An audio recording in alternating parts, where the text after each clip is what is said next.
He's the slick talking, jive walking, morning banana hoe shoasting with the mosting. He is your favorite dude in Portugal. It is I'm Josh.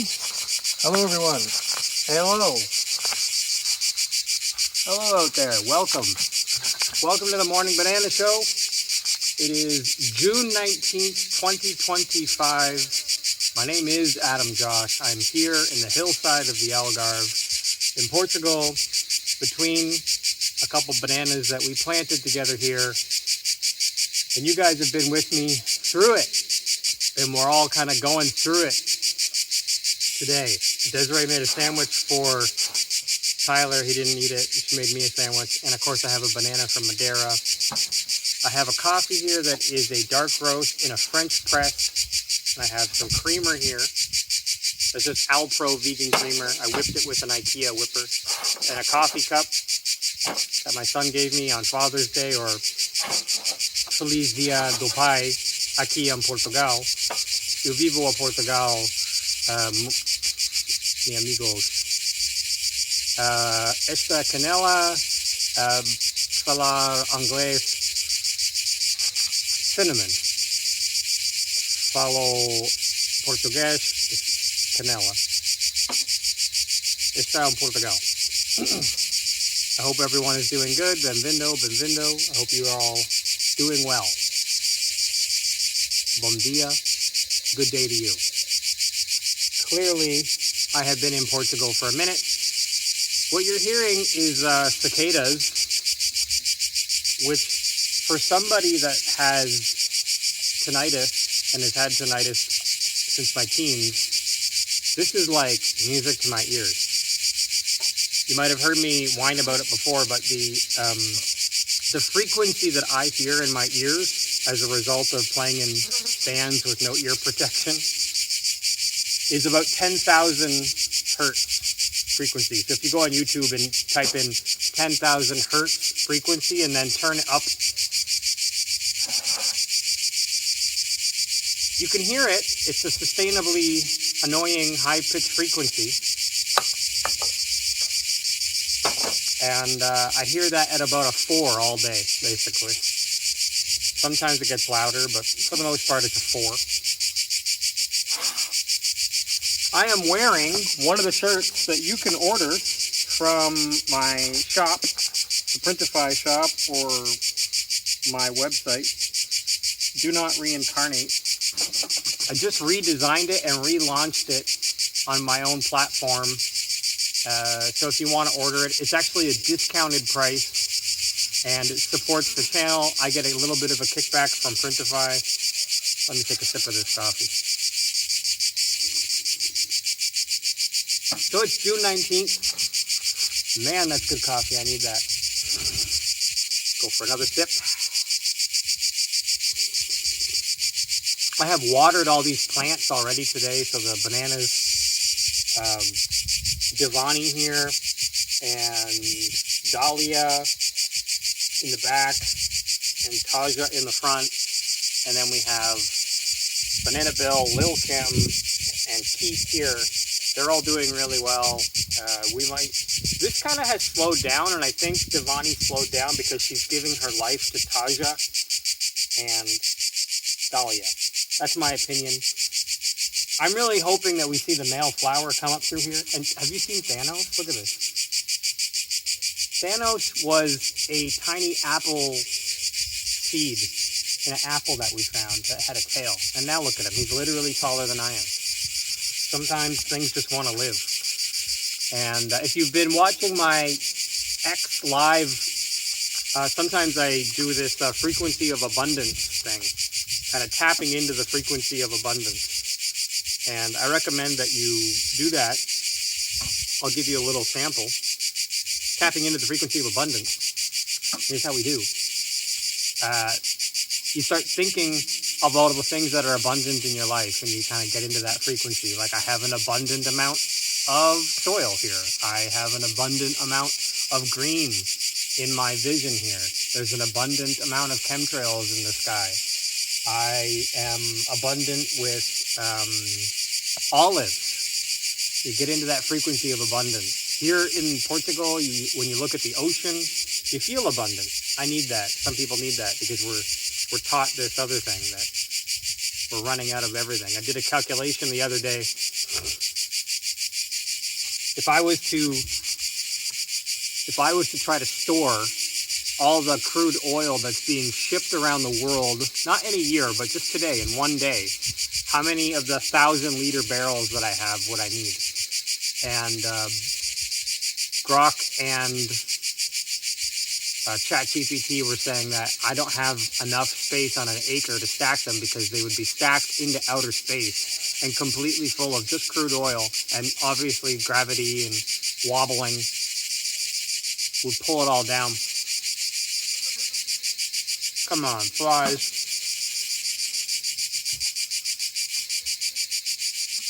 So yeah, what I was saying about the tinnitus is that there's a certain amount of background noise.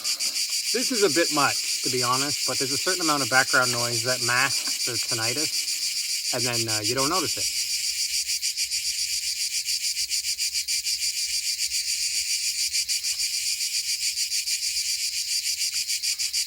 Until they find a cure for it, I'll take the cicadas. Cicadas are harmless. You guys see the butterfly there?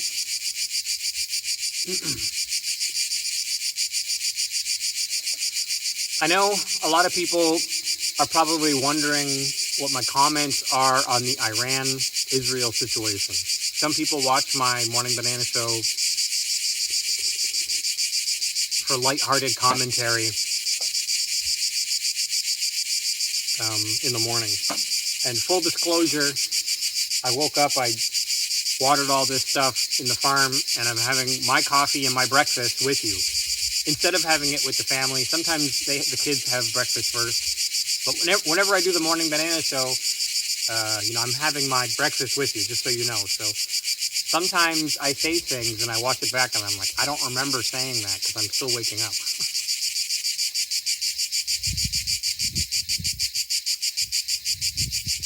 Also, that may be the best way to say things.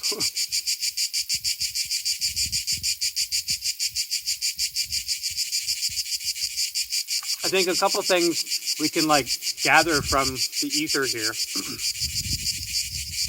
and extrapolate from what we've been watching unfold in Israel and Iran. Off the top, the Iron Dome is either selective or it doesn't really work as promised. So Israelis, be they Muslims, be they Jews, be they... Ooh, look, goldenberry.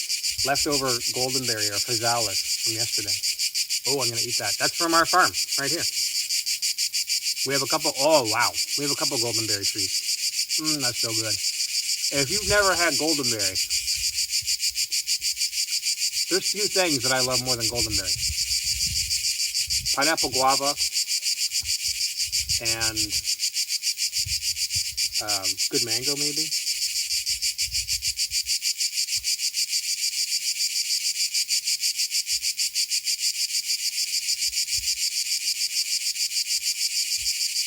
What a time to be alive. Greta Thunberg tries to go to Gaza on the Medilla Flotilla. That sounds funny, the Medilla Flotilla. She wasn't on her way to Israel. She was on her way to Gaza. But the Israelis intercepted her vessel, took her to the port of Ashdod, deported her from Tel Aviv to France. All of that for trying to bring food and aid, and clearly some type of political statement that the Israelis were just not ready to allow happen. And immediately after that, the world of Islam, 1.8 or 2 billion Muslims, start kind of changing their overall disposition and maybe rallying a little bit behind the plight of the Palestinians in Gaza.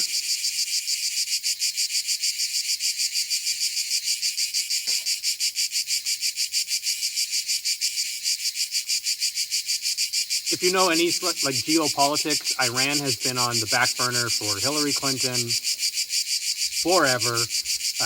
Benjamin Netanyahu, has been claiming that they were weeks away from developing a nuke since the 80s. 1984, Israel was publishing articles about it.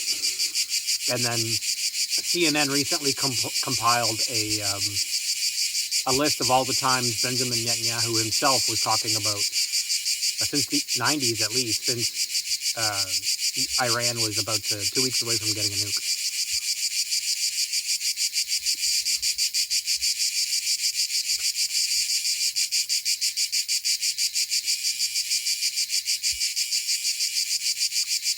You're talking to somebody who isn't really even sure that nukes are real, so take all that with a grain of salt. To me, it looks like what happened to Hiroshima and Nagasaki were fire bombs. Nuclear radiation is real, for sure. Putting nuclear radiation as waste inside of a warhead or a projectile as a payload and launching it onto a city like a dirty bomb would be considered a nuclear weapon, in my opinion. But untold amounts of devastation and destruction can happen from kinetic projectiles like rods of God if they're dropped from high enough.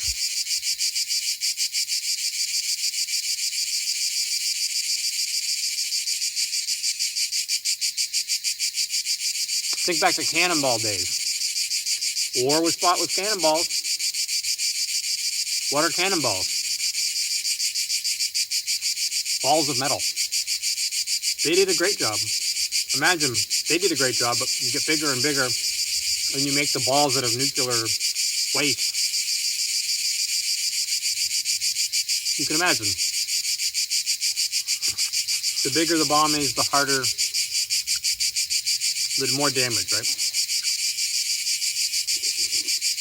What's really concerning to world leaders is intercontinental ballistic missiles, or ICBMs. How far can these bombs go? I've always said, and I have threads on Twitter saying this, that space programs are a great cover for missile development. I'll be okay.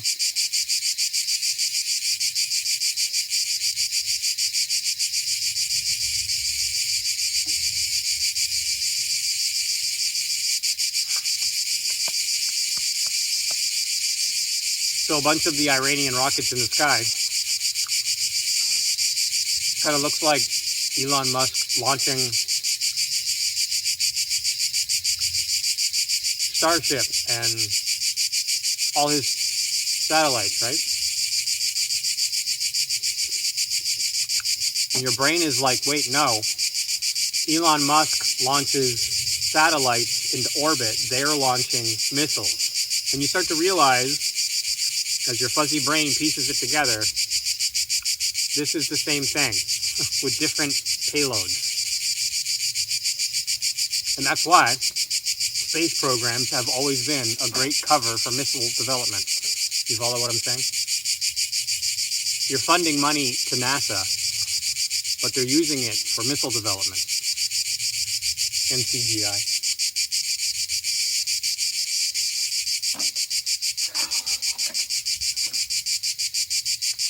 And God knows what else.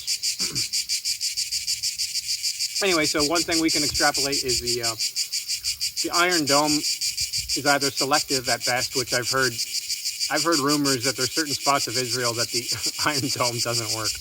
Like if you are a Palestinian or Muslim areas of Israel. I know that there are Christian Israelis, Jewish Israelis, Muslim Israelis. I know that Israel is a large country with a lot of people in it from different backgrounds. And I know that there are many Israelis protesting the current regime of Israel, similar to how there are people in Iran protesting the Shiite leaders of Iran. We can all turn the clocks back to the 60s and look online the same as anyone else and see that Iran used to be a different country. And it was taken over by,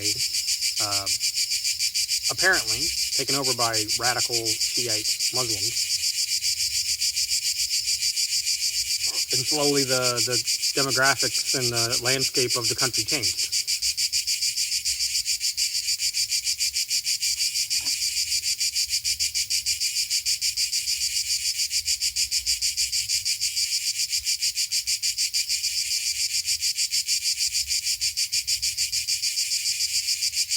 Another thing that we can extrapolate is that the Israelis who had bunkers built into their condos have realized that the bunkers aren't exactly safe.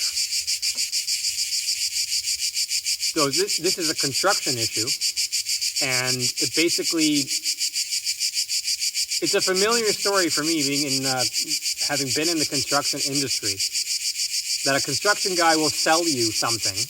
Yeah, this is reinforced concrete and no type of bombs can get through here. You're safe in here. They're selling you safety in a safe room in a bunker.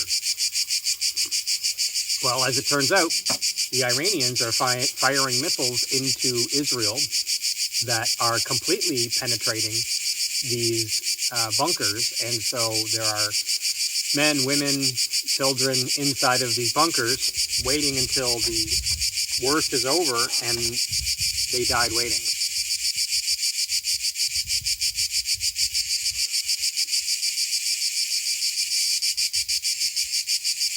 That's sad. That's really sad.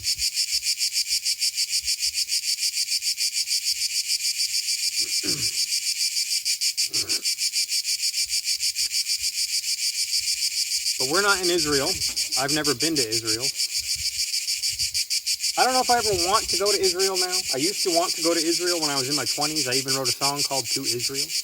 You can look it up on my website.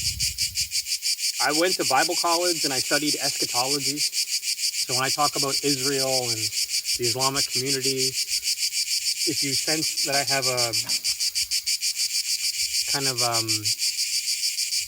sense of like knowing or authority when I talk, it's because of the years of study and being involved in the Islamic communities and in the study communities and in the Bible communities, whatever you want to call it. Obviously, I love Muslims. Obviously, I love Jewish people. I don't particularly, I feel like, there's people above the entities and people above these religions that play us off against each other. I think most people are like that.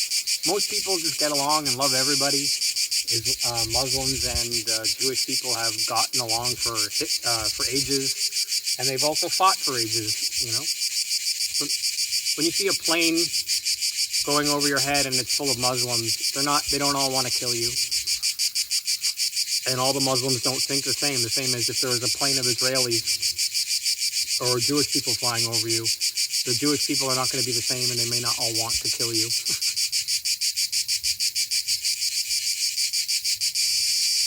But they're blowing so much smoke up Donald Trump's ass right now. They're saying things like, God saved you in Butler, Pennsylvania for this moment where you could save the Israelis. And as a Gemini man, obviously full of himself, like Trump is obviously full of Trump, right? He's got a lot going on right now, that guy.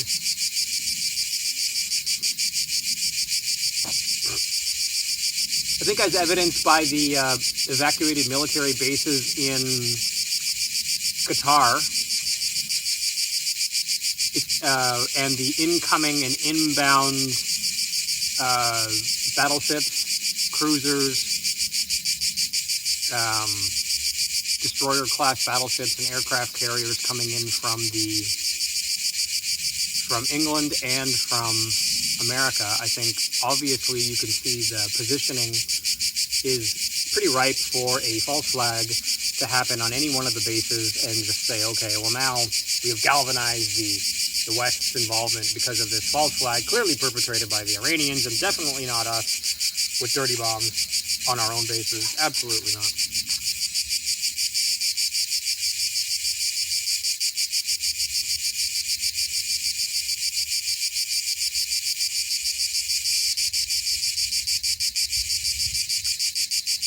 The one thing you have to admit, though, is the Persians are not the Iraqis.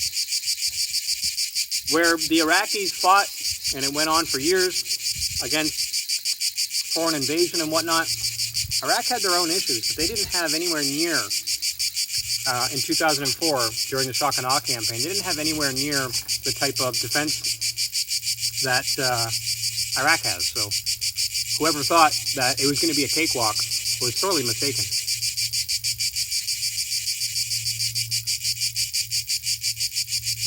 And the average Israeli, waking up now on the 7th day of war, of open and declared war, is realizing our bunkers aren't safe, Iron Dome doesn't work, maybe going to war with Iran was a bad idea, Benjamin Netanyahu. A lot of people were already realizing that and protesting him inside of Israel. He's got a bunch of corruption cases going on. He's a guy entrenched in a bunch of political drama. And we're all here to live through it. To see Albert Pike's Third World War of the Muslims and their allies versus the Zionists and their allies in a massive my dad can beat up your dad campaign. And when they mutually destroy each other, according to Albert Pike, what will be brought forth is the pure light of Lucifer, or transhumanism, where we will merge with machines, become one with AI. AI will be God. The hive mind of Lucifer will be the beast system. We'll go into the future of the transhumanist future. Aliens at some point will have to invade. And the aliens will be the Messiah, Mashiach, and also false Messiah, false Mashiach. Then it will be humanity fighting in a war against the aliens, or men versus gods, and that will be the final push of the military. Hey everyone, what I was saying there got cut off because it's 90 Fahrenheit here and my device overheated. But basically, I was getting at, just keep an eye on the Temple Mount Institute if you want to read some history books. Read Zbigniew Brzezinski, read Albert Pike's 3 World Wars, read the Bible. I've read it front to back. Read it from front to back. I've read it 13 times. And if you want to support the channel, buy a t-shirt, send me a donation. If you want to support our upcoming wedding gift, you can send to ido@adamjosh.com. We appreciate all your support. And I could ramble about eschatology and the end times forever. So if you're interested in that type of thing, follow me on X @adamjosh.com and we will continue the conversation. Spit out your worst and craziest ideas in the comments below. Thank you and take care.